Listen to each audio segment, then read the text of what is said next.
Yosh o'tgan sari to'qimalar kuchsizlanadi. Inson tanasini ushlab turuvchi disk va suyaklar mo'rtlashib ketadi. Qolaversa, kollagen ishlab chiqarish funksiyasi sekinlashadi. Kollagen aslida nima? Ichki va tashqi organizmni yoshartirib beruvchi hisoblanadi.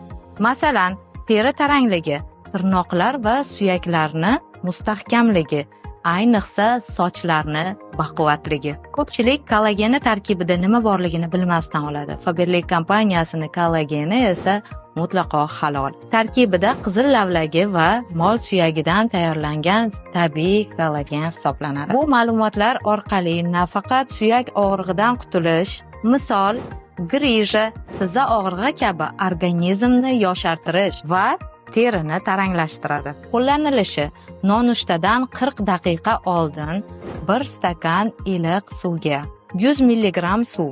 Yanayam ta'siri kuchli bo'lish uchun esa kefir yoki yogurtga tayyorlab iste'mol qilishingiz mumkin. Ichganda esa olchani ta'mini beradi. Homilador va emiziklilarga mumkin emas. 18 yoshdan boshlab tavsiya qilinadi.